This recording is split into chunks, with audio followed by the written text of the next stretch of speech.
थी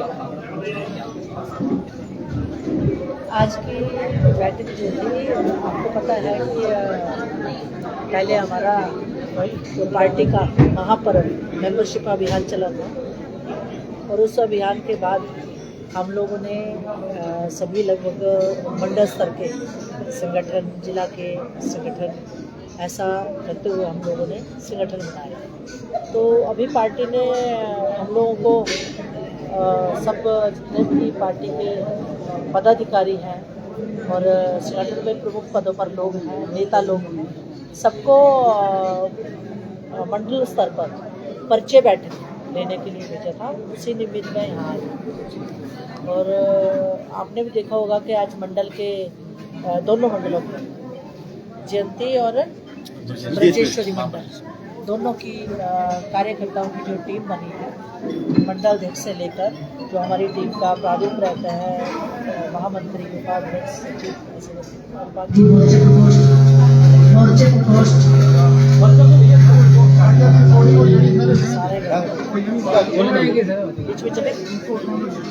प्रकोष्ठ बनने हैं अभी, तो उन सबसे परिचय बैठे। और भारतीय जनता पार्टी, क्योंकि आपको भी मालूम है कि विश्व की सबसे बड़ी पार्टी है, 8 लाख से हम लोग 18 लाख पे पहुँचे हैं और प्रदेश में भी जैसे काजल जी को बधाई देना चाहती हूँ, 30,000 मेंबर उन्होंने यहाँ बनाए हैं। और जब संगठन बढ़ता है तो संगठन के दायित्व भी बढ़ जाते हैं, उनके कार्यक्रम बढ़ जाते हैं, नीति निर्णय बढ़ जाते हैं। उसी को ध्यान में रखते हुए विभिन्न पदों में जो पद हमने दिया है पार्टी को, जो संगठन की संरचना दी है, उसमें सभी को अपने पदानुरूप कैसे कार्य करना है, उसको लेकर हम लोगों की परिचय बैठक थी और साथ में उनको कार्यकर्ता के रूप में क्या क्या जरूरी चीज़ें होती हैं, क्योंकि भारतीय जनता पार्टी का कार्यकर्ता जो है वो आपको पता है कि कुछ नीतियों, निर्णयों, नियमों के रूप आधार पर चलकर उनको सीख के उनमें रच बस के संगठन के लिए काम करता है। जैसे हमारी पंचनिष्ठाएं रहती हैं, तो पंचनिष्ठाओं को पढ़ना, हमारे जितने भी महानुभाव रहे हैं संगठन के, जिन्होंने आज भारतीय जनता पार्टी को इस स्तर पर पहुंचाया है, उनके बारे में पढ़ना, अच्छा कार्यकर्ता कैसे बने संगठन में और संगठन में अपने दायित्वों को प्रमुखता से किस तरीके से निभाए, पार्टी के प्रति उनका कैसा व्यवहार रहना चाहिए, कैसे दायित्व रहने चाहिए, किस प्रकार का कार्य उनको करना चाहिए, इस सब को लेकर आज बैठक हुई और उनके साथ हमने बैठ के चर्चा भी की और उनको समझाया भी इस विषय में। राज्यसभा सांसद हैं उसको थोड़ा संशय है, अभी तक क्लियर नहीं हो पा रहा है कि रास्ता कहाँ से निकलना है, कहाँ से रजौरी से लेकर कानपुर, उसके बारे में क्या? नहीं, आपको पता होगा कि हम लोगों ने भी राष्ट्रीय स्तर पर जो हमारे माननीय मंत्री गडकरी जी हैं, उनसे भी ये मुद्दा मैंने भी उठाया था। उसके बाद आपको पता है हमारे लोग सांसद सभी अनुराग जी राम सब लोग इकट्ठे भी गए थे, जितने भी सांसद हैं प्रदेश के। और उसके बाद अभी राजीव भारद्वाज जी ने भी इस मुद्दे को उठाया, मैं प्रमुखता से इस मुद्दे को उठाया। तो लगभग ये 4 लेन बनने वाला है। पीछे की जो है वो आपको पता है रोड बड़े जोर शोर से काम शुरू हुआ है, आगे वाला भी समय के साथ जो भी छोटे मोटे नॉर्म्स होते हैं उनको पूरा करने के बाद बनेगा। भारतीय जनता पार्टी की सरकार ही बनाएगी, उन्हीं के नेतृत्व में एक बजट होने वाला है, लेकिन मैडम रेल विस्तार नहीं हो पाया, जिला कांगड़ा की ये प्रमुख मांग रही है और इस केंद्र में आप राज्यसभा प्रतिनिधि भी है। रेल विस्तार को लेकर 500 सांसद के द्वारा भी कोई कार्रवाई नहीं हुई। आप जो बात कर रहे हैं उसमें मैं डिफर करती हूँ थोड़ा। देखिए, ऐसा नहीं कह सकते कि भारतीय जनता पार्टी के मात्र 10 साल के शासन, क्योंकि आपको पता है यहाँ 55 साल किसकी सरकार रही, कांग्रेस की। और आप जो रेलवे ट्रैक देखते हैं अंग्रेजों के टाइम का बना हुआ है, कांग्रेस की देन नहीं है। और उसके बाद मात्र 10 साल और 11वां साल तो अभी पूरा करने वाले हैं हम। 10 सालों में एक वंदे भारत ट्रेन जो हमारी 4 सबसे फास्टेस्ट ट्रेन चली, उसमें एक हमारे प्रदेश को मिलना बहुत बड़े सौभाग्य की बात है। और उसके बाद आपकी भानुकुल्ली वाला जो ट्रेन का वो आगे तक जा रही है, लेह लद्दाख तक जाएगी। हमारी भी ये पठानकोट वाली ब्रॉड गेज होने वाली है। उसके बाद हम लोगों ने केंद्रीय रेलवे मंत्री से मुद्दा उठाया है कि वंदे भारत ट्रेन कांगड़ा तक पहुँचे। और मुझे पूरा विश्वास है, क्योंकि प्रधानमंत्री जी एक विजन लेके चले हैं कि हिली एरिया को आपने चारों तरफ रेलवे से, एयरवेज से और 4 लेन से जोड़ना है। आप रेल को देख रहे हैं, लेकिन रेल के साथ साथ आपको 4 लेन को भी देखना चाहिए। आज हिमाचल चारों तरफ 4 लेन से जोड़ना है। रेलवे में थोड़ी देरी हो रही है, लेकिन 4 लेन तो लगभग आप पठानकोट से ले लो कुल्लू मनाली तक, आप चंडीगढ़ से ले लो शिमला तक, आप ले लो ऊना से ले लो, आप आपका हमीरपुर, सब जगह आपको तो कटौर शिमला, ये सारा इंटरकनेक्टेड हो रहे हैं। कभी सोच ही नहीं सकते थे कि हिमाचल जैसे पहाड़ी राज्य 4 लेन से जुड़ सकता है। एयरवेज कनेक्टिविटी अब लगभग निकट भविष्य में लगभग सारी रूपरेखा तय हो गई है। सभी नॉर्म्स को पूरा करते हुए गग्गल एयरपोर्ट का विस्तारीकरण हो रहा है।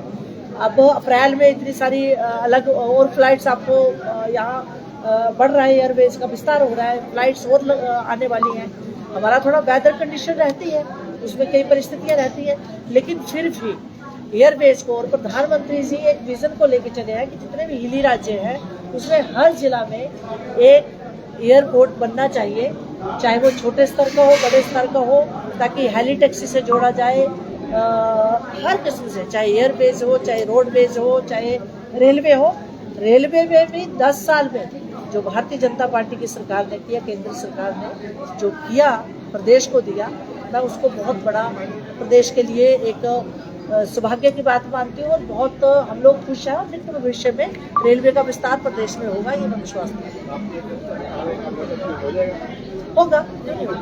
मेरा कार्यकाल ऐसा है कि मेरा कार्यकाल में नहीं कोई बात नहीं, मैं तो पार्टी में तो काम करूंगी ना। हम तो मुद्दे उठाते रहते हैं, मैं नहीं रहूंगी, लेकिन मेरे बाद भारद्वाज जी है, यहाँ पे अनुराग जी है, हमने मुद्दा उठाया। देखो वंदे भारत ट्रेन पठानकोट में नहीं रुकती, मैंने ही मुद्दा उठाया था संसद में, और मैंने यहाँ का मुद्दा भी उठाया है कि कांगड़ा तक हमारी वंदे भारत ट्रेन आनी चाहिए। तो ब्रॉडगेज का मुद्दा हम उठा रहे हैं, और उसको बड़ी जल्दी ब्रॉडगेज यहाँ होने वाली है। ये रेलवे ट्रेन केंद्र की योजनाओं के बजट में गिरावट आई, कोई गिरावट नहीं आई। कहाँ गिरावट आई? नहीं, आप कैसे बोल रहे हैं? आप अगर बजट का विश्लेषण करेंगे, हिमाचल को इतना बजट दिया गया और पूरे मीडिया में आपको बताया गया। सेंटर के बजट का जो मिस यूज कर रहे हैं उस पर रोक लगाई है। अगर कृषि को बजट आता तो कृषि में ही खर्च होना चाहिए। प्रदेश सरकार, अब मुख्यमंत्री शुक्ल जी कहते हैं कि केंद्र सरकार पैसा नहीं देती। केंद्र सरकार बजट देती है कुछ योजनाओं को लेकर, प्रदेश के विकास के लिए बजट देती है, उनका एक अलग प्रारूप रहता है। लेकिन जब आप प्रदेश की सरकार को चुनते हैं, प्रदेश की जनता ने प्रदेश की सरकार चुनी है, भाजपा की जगह उन्होंने कांग्रेस को चुना, सुक्खू जी के नेतृत्व में कांग्रेस की सरकार बनी। अब सुक्खू जी का दायित्व है कि यहाँ की अर्थव्यवस्था को सुदृढ़ करना, संसाधन सृजित करना है, ये सरकार का काम होता है, प्रदेश सरकार का काम होता है। और सुक्खू जी से प्रश्न करना चाहते हैं कि आपने अभी अपने 2 साल से अधिक के शासनकाल में आपने कितना प्रयास किया कि केंद्र से आपके बजट में और बढ़ोतरी हो? आपने कितने अपने संपर्क बढ़ाए केंद्र सरकार से? केंद्र सरकार को कोसने के बजाय अगर उनको लगता है कि मैं नहीं कर पा रहा हूँ, तो उनको केंद्र सरकार के पास अनुरोध करना चाहिए, जाना चाहिए। ये थोड़ी ना कि गए और फोटो खिंचा के आए और यहाँ 4 बातें कर केंद्र सरकार के खिलाफ नहीं। जो केंद्र सरकार अगर पॉजिटिव रूप में प्रदेश के उत्थान के लिए काम करना चाहती है, तो उनको उसमें आगे बढ़कर जो योजनाएं लाई हैं, जो हॉस्पिटल, अगर एम्स जैसा हॉस्पिटल अगर 22 में एक प्रदेश को मिलता है, 15 जो हमारे शासनकाल में बने, तो इससे बड़ा गौरवान्वित पल प्रदेश के लिए और क्या है। केंद्र सरकार ने अपनी तरफ से 100% कोशिश की है। प्रदेश की सरकार का दायित्व हो जाता है एक तो संसाधन सृजित करना। ये नहीं कह सकता कोई भी मुख्यमंत्री की मैं नहीं कर सकता, क्योंकि केंद्र सरकार नहीं कर रही है। मुख्यमंत्री आप बने हैं, अपनी सरकार की प्रदेश की अर्थव्यवस्था को सुधारना है, उसके लिए प्रयास करना है, उनका दायित्व है। केंद्र तो एक किस्म की अलग से आपको सहायता करता है। तो बहुत सारी योजनाएं चली हैं, 1 लाख मकान आपको दिए गरीब परिवारों के लिए आवास योजना के तहत। सुप्रीम सरकार को पूछे, एक बार भी जिक्र किया उन्होंने? तो जो आपको केंद्र सरकार दे रही है कम से कम उसका गुणगान तो करो, वो तो बिल्कुल भी नहीं करते। पूर्व विधायक पे अटैक हुआ है बिलासपुर में, इसके बारे में कानून व्यवस्था को लेकर सुप्रीम सरकार हर मोर्चे पर फेल हो गई, हर मोर्चे पर। चाहे वो प्रदेश की अर्थव्यवस्था को ले लो, चाहे जिन गारंटियों को देकर वायदे में वो आए, चाहे नारी शक्ति के सशक्तिकरण के सामने रखते कारोबार, चाहे आप प्रदेश की शासन और प्रशासन व्यवस्था को ले लो, हर जगह सुप्रीम सरकार फेल हुई है। और यही कारण है कि आज इस तरीके की व्यवस्था आप प्रदेश में देख रहे हैं। इस तरीके के खुलेआम जो गुंडे हैं वो अटैक कर रहे हैं, और विधायक भी इस सरकार में सुरक्षित नहीं है। पूर्व विधायक जो सुरक्षित नहीं, क्योंकि सरकार उनकी है तो वो सुरक्षित नहीं है, तो इससे बड़ी बात क्या हो सकती है। Thank you. खाना नहीं खाते गौरव को क्या और जी कैसे आप? बढ़िया।